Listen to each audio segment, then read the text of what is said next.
Hi, this is John Hripko at the Hripko Real Estate Team in Calgary.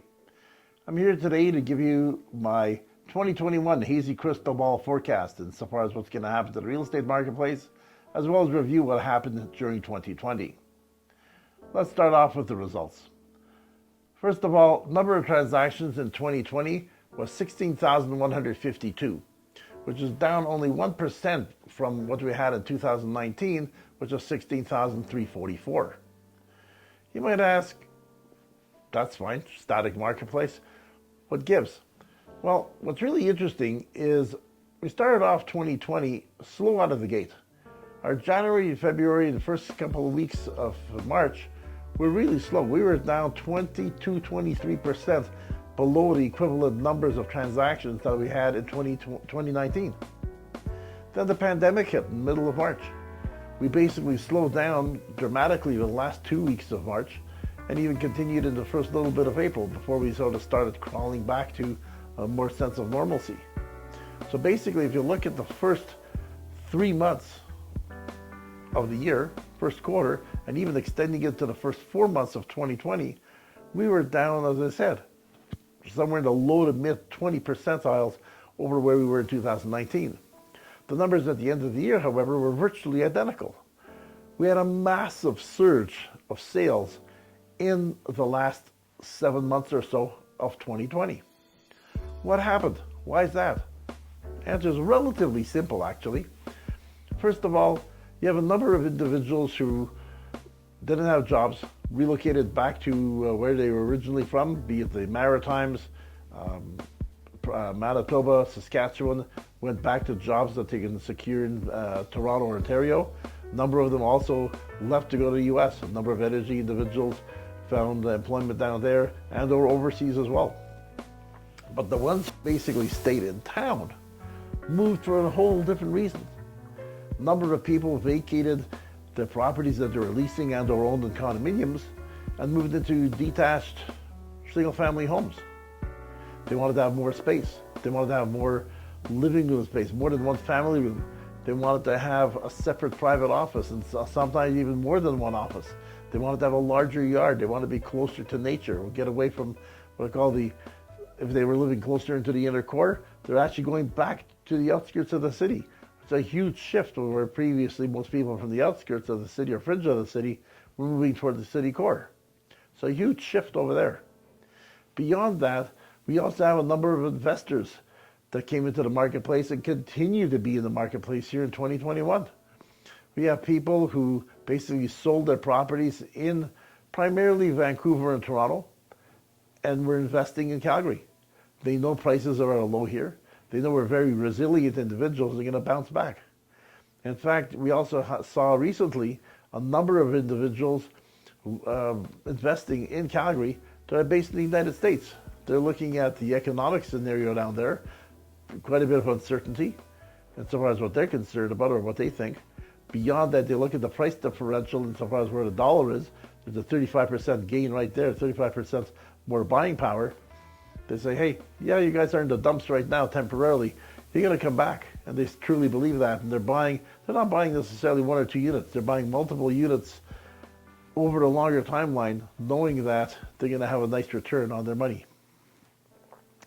Let's go back to the transactions. As I mentioned, 16,152 transactions. Our December number that we had, December number of transactions was 1,199. So 1,200 transactions in December alone. Quite a huge percentage if you look at it, given that 16,152 in the whole year. This was the greatest December number of transactions that we had in the real estate board since December of 2007. In fact, our number of 1,200 is up 40.1% over that same month in 2019. An incredible growth. Inventory levels are really interesting as well.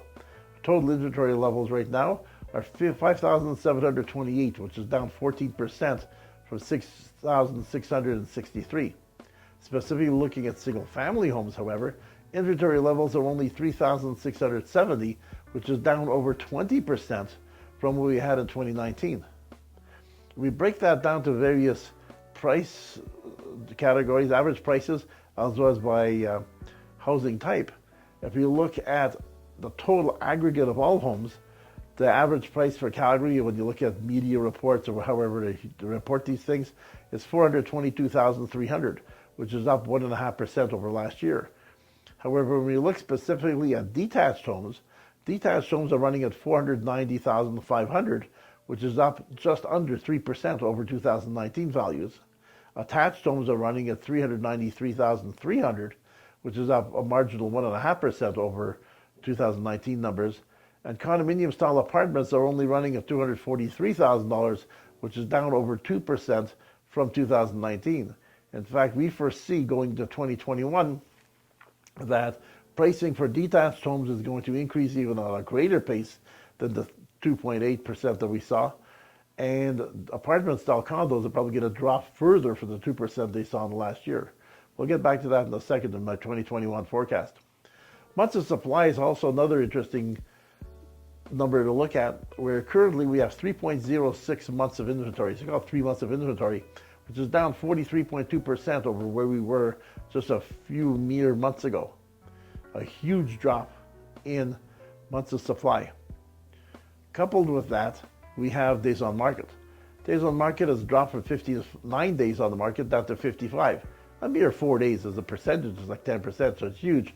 However, it's a big fallacy insofar as when you read in the media, whatever, what days on market is. Here's an inside scoop. We can, with the real estate board, decrease, let me rephrase this. We can take a listing off the marketplace, take it off for 14 days, and then the days on market recalibrates down to zero, and starts all over again. So that's how we can decrease that number. So effectively, I can have a listing on the marketplace for like 4 or 5 months. So there's 120 or 150 days on market.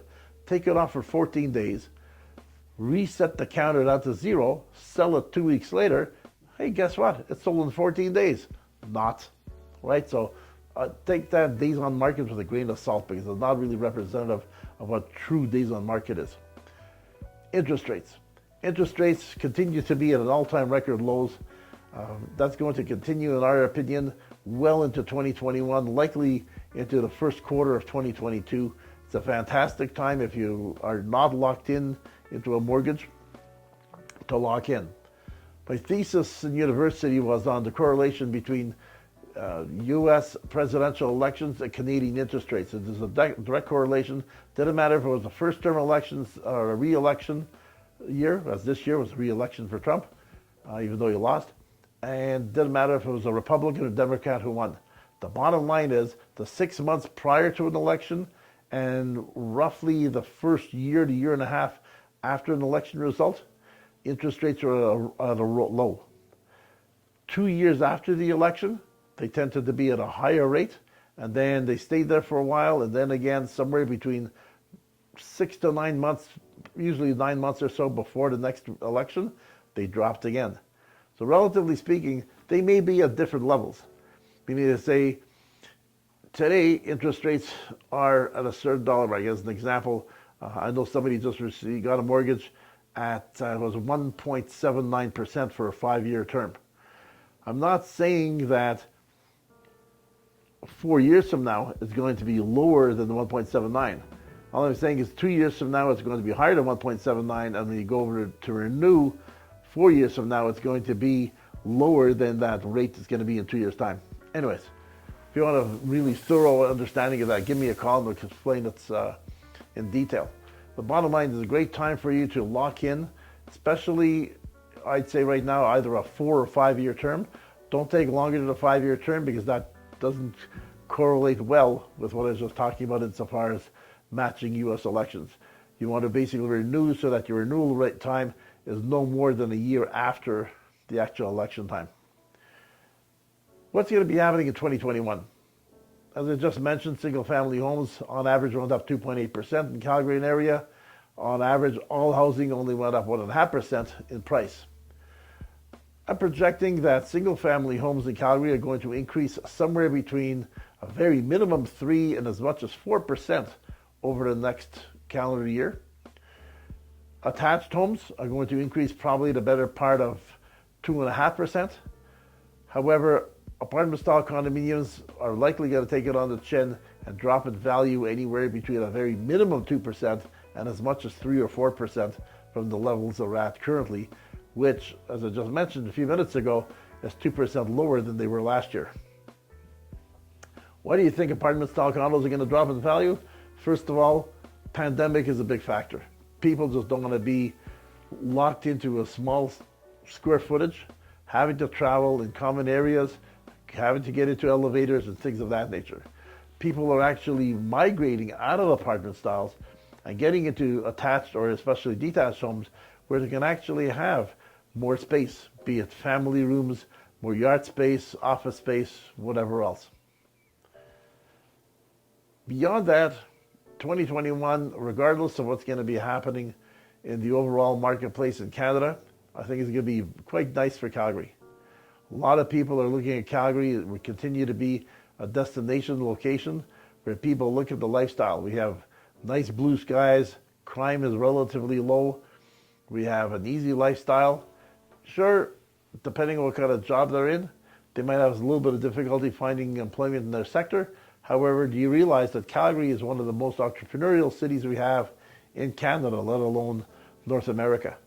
So a lot of people come out here from whatever career they were at previously and say, hey, this is a place I want to reside, I want to raise my family, or be on my own if they don't have family, and live the life I want to lead. The mountains are close by, clean air, clean water, it's fantastic. Beyond that, I want to summarize what's going to be happening insofar as our team events. One of the greatest things we did in 2020 was we had a Santa Claus event where we had a Zoom call for children meeting with Santa Claus, and we basically met with, or had a Zoom call with, I think it was 65 or 68 kids. It was a tremendous event, seeing the joy and glee in the kids' faces and in their voices as well. We have another event coming up shortly, which we're going to have one of Calgary's top chefs. We're going to have a virtual cooking event where you can receive the whole menu and cook along with the chef, or alternately just sip your wine and watch him cook one of your favorite meals. Very simple to do. The other thing we're doing as well right now is we're updating our trades and services directory. If you happen to have a trade or service that you're using out there that you're very keen on and would highly recommend our clients call them up and use their services, let us know. We'd love to update them and have them included in our directory. One of the affiliations we just recently developed was with Cloverdale Paint, whereby with our codes, you can actually get builder pricing. And with contractor pricing, you get, I believe it's 50% off of paint and something like 30 or 35% off of all the accessories. Again, straight, just walk in, you get it, no questions asked. You don't have to sign anything or prove anything, you just get it. Anyways, anything you have as questions or concerns or whatever, love to hear from you. Love to hear your suggestions and so far as what you think of our predictions, and we'll go from there. Stay safe, have fun, and we'll look forward to talking to you soon. Cheers.